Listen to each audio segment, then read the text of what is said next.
उत्तर प्रदेश की राजधानी लखनऊ में बैंक ऑफ इंडिया अधिकारी संगठन की उत्तर प्रदेश एवं उत्तराखंड इकाई लखनऊ अंचल द्वारा क्लस्टर मीट का आयोजन किया गया। कार्यक्रम के दौरान federation of bank of India officers association के महासचिव नीलेश पवार मुख्य अतिथि के तौर पर उपस्थित रहे। मुख्य अतिथि ने कहा कि उत्तर प्रदेश में शाखाओं की संख्या में कोई खास बढ़ोतरी नहीं है, जिस पर ध्यान देने की आवश्यकता है। इसके साथ उन्होंने कहा कि आए दिन बैंक कर्मचारियों पर काम का बोझ बढ़ता जा रहा है, जिसमें डीपीटी जैसे कई सरकारी कार्य भी शामिल है। इसके साथ ही मीडिया से वार्तालाप के दौरान उन्होंने बैंक के निजीकरण पर विरोध करते हुए कहा कि सरकार ने जब इसकी चर्चा संसद में की तब हम सभी ने इसका पुरजोर विरोध किया और संबोधन के दौरान कई अधिकारियों ने अपने सुझाव और समस्याएं भी मुख्य अतिथि के सामने रखी, जिसके समाधान को लेकर चर्चा भी हुई। वहीं कार्यक्रम में मौजूद बैंक ऑफ इंडिया के जनरल सेक्रेटरी अभिषेक श्रीवास्तव ने बताया कि चर्चा के दौरान निजीकरण के साथ साथ बैंकों की आंतरिक समस्याओं पर भी प्रकाश डाला गया है। बता दें कि चर्चा के दौरान उत्तर प्रदेश के zonal general secretary Ravindra Singh और लखनऊ जोन सेक्रेटरी अर्जुन तिवारी भी मौजूद रहे।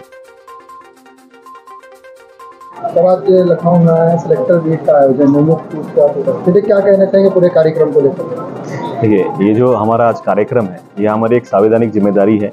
हम हर साल हमारे जितने भी अंचल हैं वहाँ हम एक मीटिंग करते हैं ताकि हम हमारे जो ऑफिसर्स हैं उनके दुख दर्द जान सके, उनकी समस्याएं जान सके और उसी समय हम जो हमारे बैंक के रिलेटेड प्रॉब्लम्स हैं वो भी उनसे बता सके, जो गवर्नमेंट में चल रहा है वो बता सके, या जो हमारा अभी हाल ही में जॉइंट नोट साइन हुआ, बाइपार्टाइट जो हमारा साइन हुआ, सैलरी रिवीजन हुआ, उसके बाद भी कुछ चीज़ें जो अभी पेंडिंग है उसके ऊपर उनको अपडेट देंगे।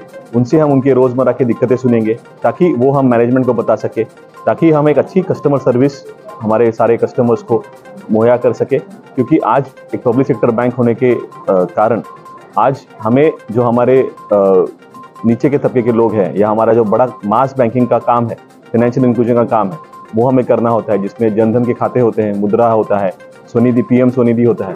तो ये सारे काम जो हम आज मास लेवल पे करते हैं उसके ऊपर डिस्कशन होगा। उसके साथ साथ जो उनको रोज़मर्रा में दिक्कतें होती है वो आईटी रिलेटेड, इंफ्रास्ट्रक्चर रिलेटेड, उसके ऊपर डिस्कशन होगा।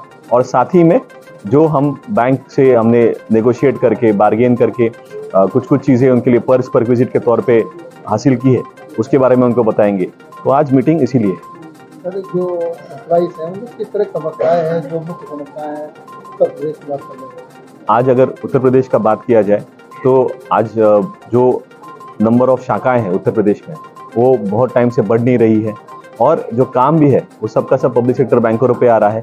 क्योंकि क्या हो रहा है कि गवर्नमेंट जो उनका फाइनेंशियल इंक्लूजन का काम है वो हमसे कराती है, लेकिन जब उनको डिपॉजिट देना होता है, जब उनका फंड्स देना होता है तो वो सब प्राइवेट सेक्टर बैंक में दे रही है।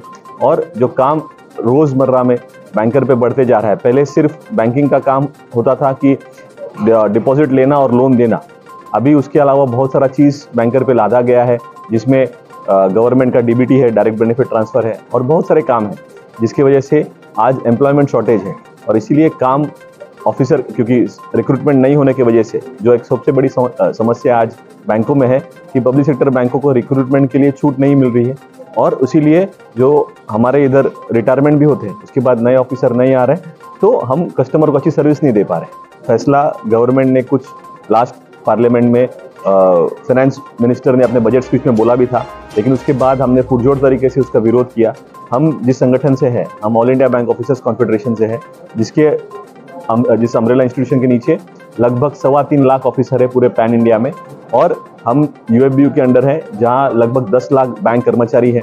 उस बैनर के तले हमने बहुत बड़ा आंदोलन खड़ा किया था, इसी वजह से वो चीज़ डेफर हुई और अभी आफ्टर इलेक्शन तो ये मुद्दा अभी बैक बर्नर पे है। तो अभी फिलहाल प्राइवेटाइजेशन पे या मर्जर पे कुछ ज़्यादा डिस्कशन नहीं, क्योंकि हम भी हमारे एंड से जो अपोजिशन पार्टी के एमएलएज हैं, एमपीज हैं, उनसे बात करते रहते हैं ताकि अगर कुछ ऐसा कुछ एजेंडा आता है तो हम उसका पार्लियामेंट में विरोध कर सके। जो एमपीज हैं वो पार्लियामेंट में करेंगे और हम जो बैंक संगठन है वो रास्ते पे विरोध करेंगे। किसानों को लेकर क्या बेनिफिट है, किसानों को लेकर क्या बेनिफिट बैंक की तरफ से मुहैया कराया जाए? तो बात करें केसीसी को लेकर के, जहाँ पे किसान केसीसी के लिए लेते हैं तो उसके बाद उन्हें सुसाइड भी करना पड़ता, वो चीज़ें नहीं तो बैंक को प्रोवाइड कर पाते हैं अपनी चीज़ें तो। देखिए, आज जैसे मैंने शुरुआत में कहा, पब्लिक सेक्टर बैंक ही आज जन सामान्य का काम करते हैं। कोई भी प्राइवेट सेक्टर बैंक में कोई भी किसान नहीं जाता है या उसको जो केसीसी चाहिए या उसको ऋण, क्रॉप लोन के लिए जो चाहिए वो नहीं देते हैं, लेकिन पब्लिक सेक्टर बैंक देते हैं। उसके बाद भी आजकल क्या हो रहा है लोन अभी सब सिविल रिलेटेड है, सिविल से लिंक्ड होने की वजह से बहुत सारे लोन हमको रिजेक्ट भी करने पड़ते हैं, क्योंकि एज पर आरबीआई डायरेक्टिव्स हम being a public sector bank we are govern by the directives of RBI. तो उस हिसाब से हम जितने लोन दे सकते हैं वो देते हैं, क्योंकि वो हमारा एक प्रायोरिटी सेक्टर लेंडिंग के अंतर्गत हमारा वो एक स्टैट्यूटरी मैंडेटरी रिक्वायरमेंट भी है, तो हम करते हैं। लेकिन कई बार ऐसा होता भी है कि लोन नहीं चुकाने की वजह से हम उसको और लोन नहीं दे पाते।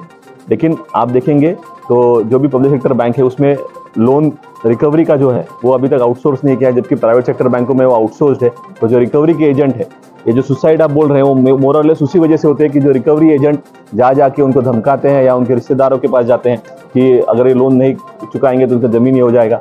तो ये उसकी वजह से होता है, पब्लिक सेक्टर बैंकरों की वजह से इतना वो सब चीज़ नहीं है। परंतु में क्या संदेश देंगे आप उत्तर प्रदेश में जो एम्प्लॉइज हैं आपको, छात्रों को क्या संदेश देना चाहेंगे? देखिए, हम आपके माध्यम से यही संदेश देना चाहते हैं कि आज हम हमारे कस्टमर के लिए एक अच्छी बैंक, अच्छी सुविधा देने का प्रयास कर रहे हैं।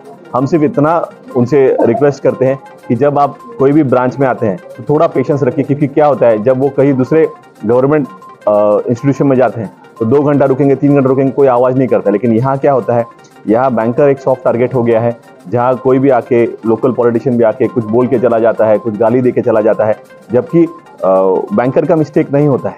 कई बार ऐसा इशू होता है कि गवर्नमेंट के खाते से जैसे पैसा आया, डीबीटी का पैसा आया, डायरेक्ट बेनिफिट ट्रांसफर पैसा आया, तो कई बार उसके खाते में बैलेंस नहीं होने की वजह से या उसका चेक रिटर्न होने की वजह से कुछ पैसा कट जाता है, तो वो बोलता नहीं पूरा का पूरा पैसा चाहिए।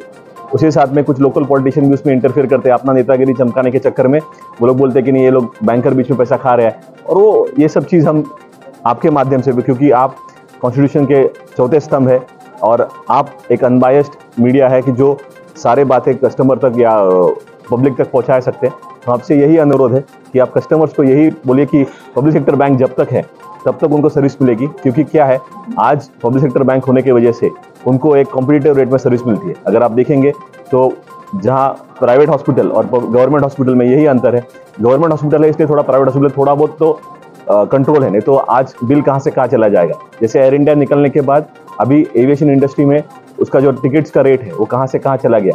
स्कूल में भी आप देखिए, पब्लिक स्कूल प्राइवेट स्कूल में, तो वैसे ही अगर पब्लिक सेक्टर बैंक निकल गए तो कस्टमरों को जो आज उनको जो सुविधाएं जिस शुल्क में मिल रही है उससे 10 गुना डबल शुल्क में मिलेगी।